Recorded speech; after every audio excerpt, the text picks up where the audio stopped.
Internal control discuss कर रहे थे एंड इंटरनल कंट्रोल में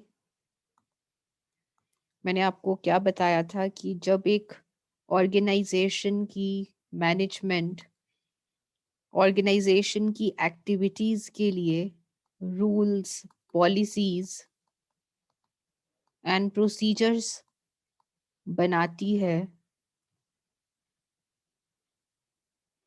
ताकि जो ऑर्गेनाइजेशन का काम है वो स्मूथली चलता रहे,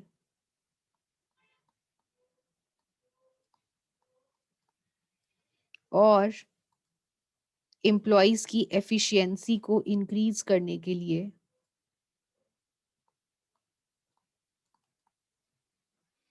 इसे आप कहते हैं इंटरनल कंट्रोल। और इंटरनल कंट्रोल में आपका internal check and internal audit भी आता है, और साथ ही साथ अदर कंट्रोल्स भी आते हैं, तो आपका बनता है इंटरनल कंट्रोल।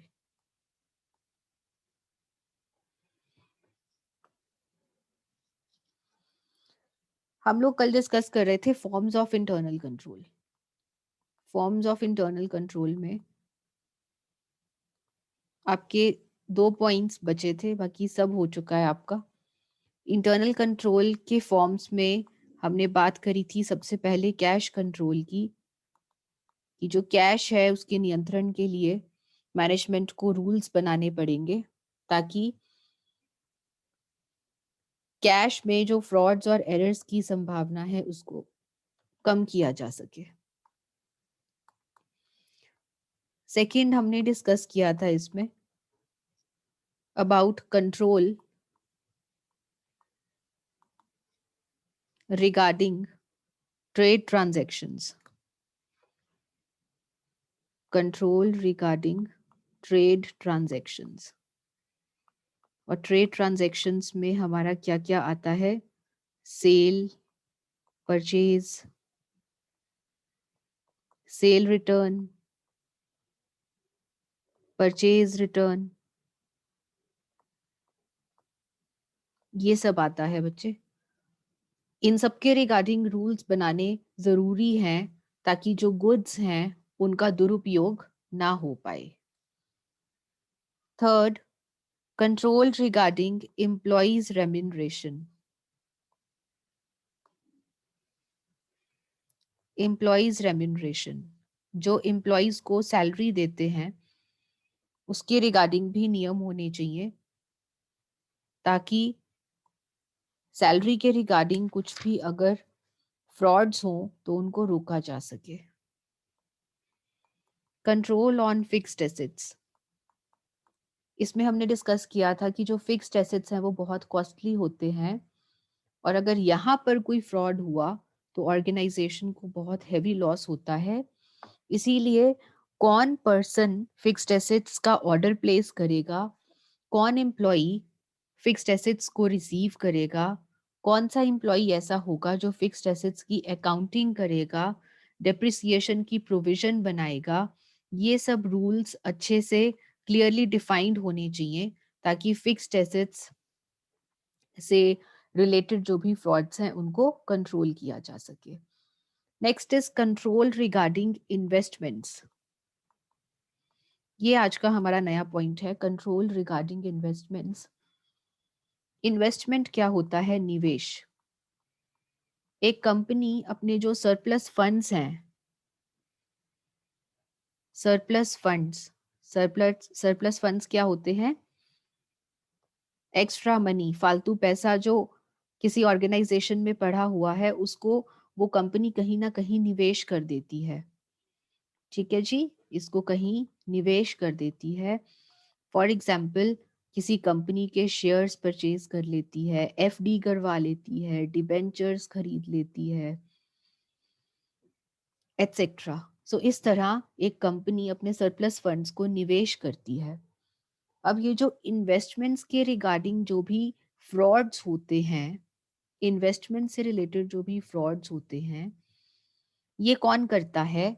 ये करता है हाई रैंकिंग ऑफिशियल्स। जो हाई रैंकिंग ऑफिशियल्स होते हैं उच्च अधिकारी, एक ऑर्गेनाइजेशन के जो उच्च अधिकारी होते हैं, उनके पास पावर होती है इन्वेस्ट करने की, निवेश करने की पावर उनके पास होती है। सो ये जो हाई रैंकिंग ऑफिशियल्स हैं, वो इन्वेस्टमेंट्स के थ्रू फ्रॉड्स करने की कोशिश करते हैं। इसलिए इन्वेस्टमेंट्स के regarding proper rules, procedures and policies होनी चाहिए, जिससे कि इससे रिलेटेड जो भी फ्रॉड्स हैं उनको कंट्रोल किया जा सके। And lastly we have control regarding stock. Control regarding stock. अब स्टॉक में क्या क्या आता है आपका? स्टॉक में आपका रॉ मटेरियल आता है, वर्क इन प्रोग्रेस आता है, फिनिश्ड गुड्स आते हैं, है ना जी? Raw material, work in progress and finished goods. Rules किस रिगार्डिंग बनने चाहिए? स्टॉक में किस रिगार्डिंग रूल्स होने चाहिए आपके? ये रूल्स होने चाहिए कि गुड्स को रिसीव कौन करेगा, गुड्स को रिसीव कौन करेगा। सबसे पहले तो रिसीव करने से पहले गुड्स का ऑर्डर कौन प्लेस करेगा, गुड्स का ऑर्डर कौन प्लेस करेगा और कैसे प्लेस करेगा।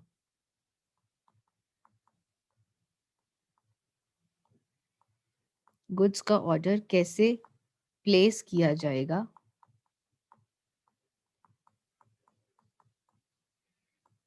इस रिगार्डिंग नियम होने चाहिए।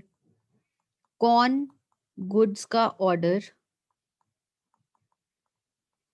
प्लेस करेगा, इसका नियम बनना चाहिए। गुड्स को इशू कौन करेगा,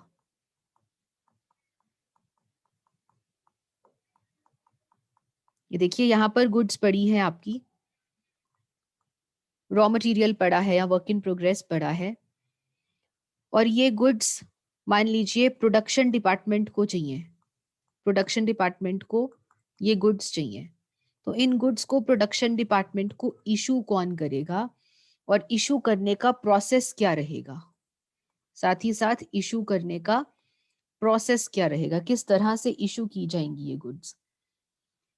safety of the goods, goods की सुरक्षा के नियम बनने चाहिए, कैसे सुरक्षित रखा जाएगा गुड्स को। फिजिकल स्टॉक टेकिंग होनी चाहिए। अब फिजिकल स्टॉक टेकिंग क्या होता है? स्टॉक काउंटिंग, स्टॉक को काउंट किया जाए कि जो गुड्स यहां पर पड़े हैं, मान लीजिए ये आपका गोडाउन है, आप चेक कीजिए कि गोडाउन में कितने गुड्स पड़े हैं। मान लीजिए 1 लाख यूनिट्स ऑफ गुड्स पड़े हैं, आप इनको काउंट कीजिए, इनकी काउंटिंग कीजिए, इसको कहते हैं फिजिकल स्टॉक टेकिंग। इसकी काउंटिंग कीजिए और इसको देखिए कि जो बुक्स ऑफ अकाउंट्स में जो स्टॉक आपका दिख रहा है, क्या वो सेम दिख रहा है? आपने बुक्स ऑफ अकाउंट्स में एंट्रीज भी तो करी होंगी ना, जब आपने गुड्स खरीदे होंगे या बेचे होंगे तो एंट्रीज भी करी होंगी।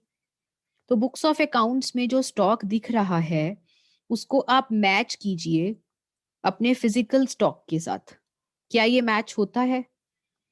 अगर मैच होता है तो सब ठीक है, वरना कुछ गड़बड़ है। मान लीजिए यहाँ पर गोडाउन में गुड्स पड़े हैं 90,000 और बुक्स में एंट्री है 1 लाख की, तो आपको शक होना चाहिए कि 10,000 के गुड्स कहाँ हैं। सो जो गोडाउन में गुड्स पड़े हैं वो बुक्स ऑफ अकाउंट्स के साथ मैच करनी चाहिए। इसलिए आपको फिजिकल स्टॉक टेकिंग करनी पड़ेगी। फिजिकल स्टॉक टेकिंग मतलब आपको काउंटिंग करनी होगी फिजिकल स्टॉक की और उसको मैच करना होगा with the stock that is shown in the books of accounts. So stock के regarding proper rules in place होने चाहिए ताकि स्टॉक का नियंत्रण किया जा सके। तो फॉर्म्स ऑफ इंटरनल कंट्रोल में आपके पास क्या क्या है? फॉर्म्स ऑफ इंटरनल कंट्रोल क्या क्या आ गया आपका यहाँ पर? सबसे पहले कैश के रिगार्डिंग हो गया कंट्रोल आपका। हाँ जी, चैट बॉक्स में जल्दी से बताते जाएं मुझे। एक तो कैश के रिगार्डिंग कंट्रोल, नेक्स्ट जल्दी से रिवीजन टाइम।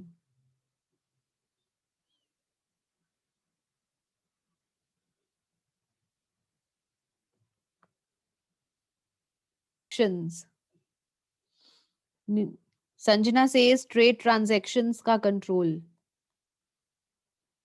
ट्रेड ट्रांजैक्शंस के ऊपर नियम बनने चाहिए। और निशु से इन्वेस्टमेंट्स के नियम बनने चाहिए। Control regarding fixed assets, very good Roman. Control regarding fixed assets. Rishabh says investment, Sanjana says employ remuneration, very good. Employ remuneration के ऊपर कंट्रोल होना चाहिए। और बताएं।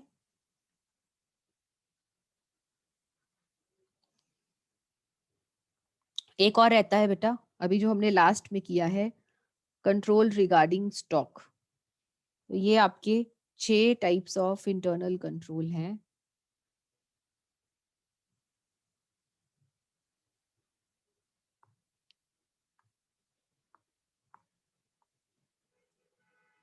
नेक्स्ट टॉपिक आपका आता है इंटरनल कंट्रोल एंड ऑडिटर। ये हमारा इंटरनल कंट्रोल का लास्ट पार्ट है, फिर हम इंटरनल चेक स्टार्ट करेंगे। इंटरनल कंट्रोल एंड ऑडिटर, कि अगर हम इंटरनल कंट्रोल को ऑडिटर के साथ रिलेट करें तो ऑडिटर को इंटरनल कंट्रोल से क्या फायदा हो सकता है। देखिए, अगर किसी ऑर्गेनाइजेशन का इंटरनल कंट्रोल सिस्टम सैटिस्फैक्ट्री है, सैटिस्फैक्ट्री मींस संतोषजनक, ऑडिटर चेक करे कि किसी ऑर्गेनाइजेशन का इंटरनल कंट्रोल सिस्टम कैसा है। अगर ऑडिटर को पता चलता है कि जो इंटरनल कंट्रोल सिस्टम है वो सेटिस्फैक्ट्री है, संतोषजनक है, तो ऐसे में वो टेस्ट चेकिंग के ऊपर फोकस कर सकता है। वो टेस्ट चेकिंग कर सकता है, उसको कंप्लीट चेकिंग करने की जरूरत नहीं है। कंप्लीट चेकिंग, विस्तृत जांच करने की जरूरत नहीं है। 100 ट्रांजैक्शंस में से वो कोई 20 ट्रांजैक्शंस चेक करके अपना काम चला सकता है, अगर किसी ऑर्गेनाइजेशन में इंटरनल कंट्रोल सिस्टम अच्छा है। लेकिन अगर इंटरनल कंट्रोल सिस्टम सेटिस्फैक्ट्री नहीं है, अच्छे से हर चीज के रूल्स एंड पॉलिसीज नहीं बन रखे, उस ऑर्गेनाइजेशन में बस काम राम भरोसे ही चल रहा है,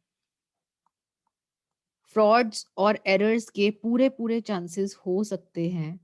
ना किसी चीज को लेकर कोई नियम है, ना किसी चीज को लेकर कोई पॉलिसी बनी है, प्रोसीजर्स है, कुछ भी नहीं है। उस ऑर्गेनाइजेशन का इंटरनल कंट्रोल सिस्टम असंतोषजनक है। ऐसे में ऑडिटर टेस्ट चेकिंग नहीं कर पाएगा, उसको डिटेल्ड चेकिंग करनी पड़ेगी, उसको विस्तृत जांच करनी पड़ेगी, क्योंकि अगर वो विस्तृत जांच नहीं करेगा तो वो फ्रॉड्स एंड एरर्स को डिटेक्ट नहीं कर पाएगा। क्यों? क्योंकि ऑर्गेनाइजेशन का इंटरनल कंट्रोल सिस्टम अपने आप में ही इतना कमजोर है कि ऐसा internal control system frauds and errors को डिटेक्ट नहीं कर पा रहा। तो ऐसे में जो ऑडिटर है वो टेस्ट चेकिंग पर रिलाई नहीं कर सकता, उसको विस्तृत जांच करनी पड़ेगी, डिटेल्ड चेकिंग करनी पड़ेगी, ताकि वो अपनी जो रिपोर्ट है उसको सेटिस्फैक्ट्री तरीके से बना सके। ठीक है जी। सो जहां पर इंटरनल कंट्रोल सिस्टम सेटिस्फैक्ट्री है, आप कब कहेंगे कि इंटरनल कंट्रोल सिस्टम सेटिस्फैक्ट्री है? I want answers. आप कब बोलेंगे कि इंटरनल कंट्रोल सिस्टम सेटिस्फैक्ट्री है?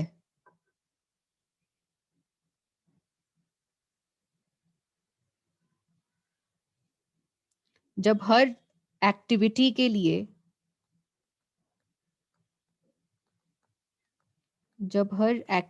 के लिए रूल्स, पॉलिसीज एंड प्रोसीजर्स बने हुए हैं, तो आप कहेंगे कि internal control system is satisfactory. और अनसेटिस्फैक्ट्री कब बोलेंगे? जब रूल्स, पॉलिसीज एंड प्रोसीजर्स नहीं बने हुए, तो आप ये कहेंगे कि जो इंटरनल कंट्रोल सिस्टम है वो अनसेटिस्फैक्ट्री है। सो यहाँ पर हमारा इस चैप्टर के 3 पार्ट्स में से जो फर्स्ट पार्ट है इंटरनल कंट्रोल वाला पार्ट, दैट इज ओवर। और इसके साथ ही आप ये कंक्लूड कर सकते हैं कि इंटरनल कंट्रोल सिस्टम क्या है। ये एक आंतरिक नियंत्रण का वो सिस्टम है जहां पर जो कंपनी का जो मैनेजमेंट है वो रूल्स, पॉलिसीज एंड प्रोसीजर्स बनाता है हर एक्टिविटी के लिए, ताकि जो ऑर्गेनाइजेशन का काम है वो स्मूथली चल सके और कंपनी के जो एसेट्स हैं उनको सेफ गार्ड किया जा सके। Safeguard the assets of the company, safeguard the assets of the organisation, और साथ ही साथ फ्रॉड्स एंड एरर्स को कम किया जा सके। सो यहाँ पर मेन मुद्दा क्या है, ये कि आपको हर चीज के लिए नियम बनाने हैं, हर एम्प्लॉय की जिम्मेदारी फिक्स करनी है जिससे कि फ्रॉड्स एंड एरर्स को कम किया जा सके, बिजनेस की एक्टिविटीज को नियंत्रित किया जा सके। This is all about internal control. Next topic इस चैप्टर का है हमारा इंटरनल चेक। इंटरनल चेक के बारे में हम पहले भी कई बार बात कर चुके हैं। क्या है इंटरनल चेक? बताया है आपको मैंने कई बार। What is internal check? Chat box में बोलिए जल्दी से।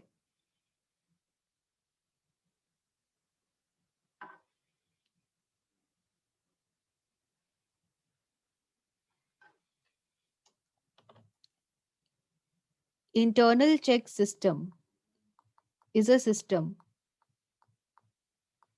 It is a system where the work of one employee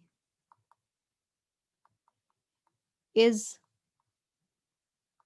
automatically checked by the other employees. Good, Payal? जहां पर एक एम्प्लॉय का काम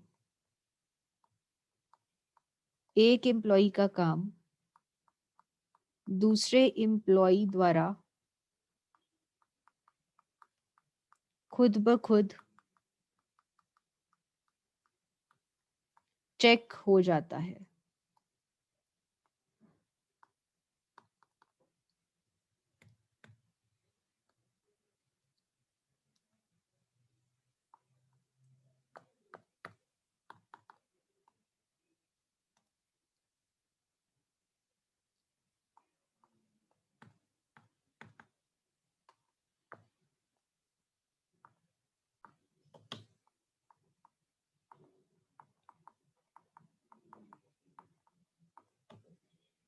ठीक है जी, जहां पर एक एम्प्लॉय का काम दूसरे एम्प्लॉय द्वारा खुद ब खुद चेक हो जाता है। सो आपको एक क्या करना है, इंटरनल चेक सिस्टम बेसिकली किस चीज के ऊपर फोकस करता है?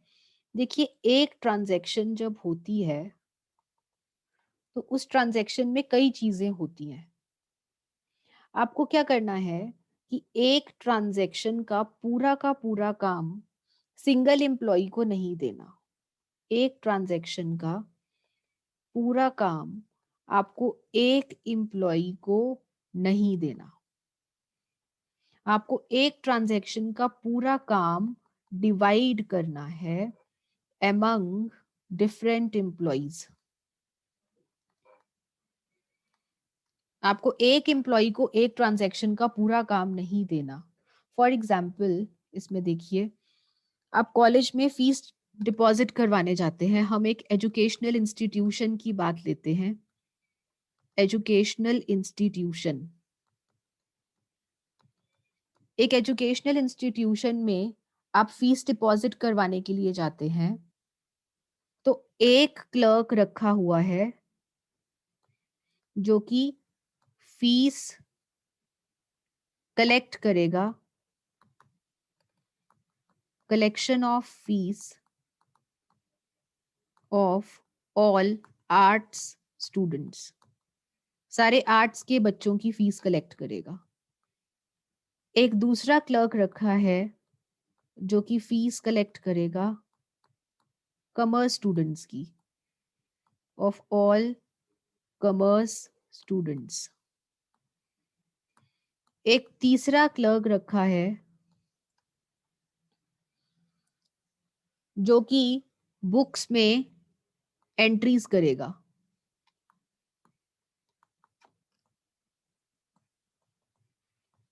Entries in books of accounts, जो बुक्स में एंट्रीज चढ़ाएगा। और एक चौथा क्लर्क रखा है जो कि फीस को बैंक में जमा करवाएगा, deposit the fees in bank account.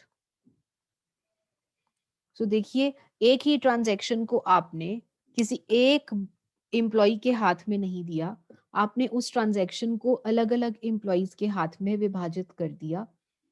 अगर एक ही एम्प्लॉय फीस कलेक्ट भी करता और उसकी एंट्री भी बुक्स में चढ़ाता और उसको बैंक अकाउंट में डिपॉजिट भी करवाता, तो कहीं ना कहीं वो फ्रॉड कर लेता, क्योंकि सारा कुछ स्टार्टिंग से लेके एंड तक उसी के हाथ में है। सो इंटरनल चेक सिस्टम क्या इंश्योर करता है कि आप इस तरह से काम को डिवाइड कीजिए कि एक एम्प्लॉय का काम दूसरे एम्प्लॉय द्वारा, दूसरे एम्प्लॉय का काम तीसरे एम्प्लॉय द्वारा, तीसरे एम्प्लॉय का काम चौथे एम्प्लॉय द्वारा अपने आप ही चेक होता रहे। इससे जो फ्रॉड्स के चांसेस हैं, जो फ्रॉड्स की संभावना है,